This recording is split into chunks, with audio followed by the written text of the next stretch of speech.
Hey guys, today in Art Club with Miss Burford we'll be creating clay gift tags.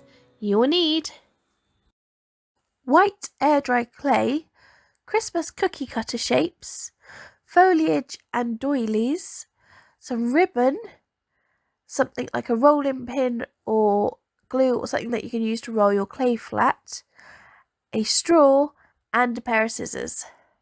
There is the tiniest amount of prep for this lesson, and that is dividing your clay between your class, and you can set it up ready a couple of hours before by wrapping a piece of clay in cling film so each child has the same amount.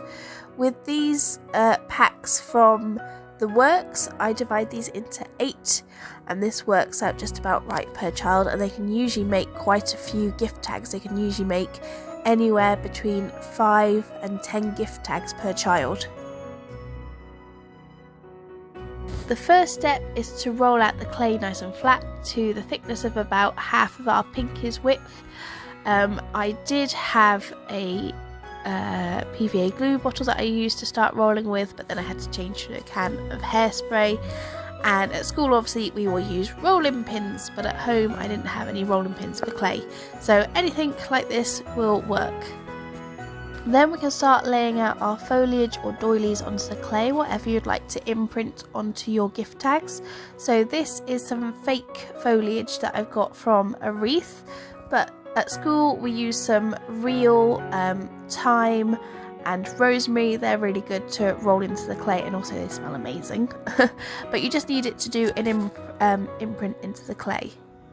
Just use a rolling pin to roll over your foliage or your doilies to get your impression into the clay, and you'll see that it leaves a lovely design. The doily I find doesn't work as well as the foliage. As you can see here, the doilies leave a nice lace pattern, but it's just not as prominent. It's a bit more subtle than the foliage. You can now use your cookie cutters to cut your shapes out of the clay. So you'll want to get some of your imprints into the clay cutout, but try doing them at different angles and really think about your composition at this point. Give your cookie cutter a good wiggle before taking it away, and this will separate your clay cutout away from the clay background nice and easily. Use the whole of your clay to cut out some shapes, and don't forget, you don't have to do the same shape. You can use different shaped cookie cutters. I just like to do a set of them personally. And then if you have wiggled your cookie cutter each time you've cut your shapes, you should be able to peel away the background clay, and it will leave nice clean lines on your cutout shapes. Next, near the top of your shapes that you've just cut out, use a straw to make a hole, and this will be where your ribbon will go through when these are set nice and hard.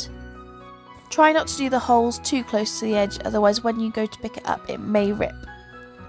And then to move the clay from the table, you can use either a cheese wire, a ruler, a protractor, or even a spatula, and it shouldn't damage the design too much. You can then repeat this process again, roll your leftover clay into a ball, roll it out, do your imprints and cut out your shapes, and then you'll have some more gift tags. Keep going until you've used up all of your clay. Leave these to dry out for about 2 days. That should be long enough, that's how long these took. And then just thread some ribbon through the hole, leave it untied, and the children can tie these to the presents to decorate them and put them under the tree. If you don't want to use them as gift tags, you could also use them as tree ornaments. If you enjoyed this video, give it a thumbs up and subscribe for more art lessons like this every week, and other art related content every now and then. See you next week for more Art Club with Miss Burford.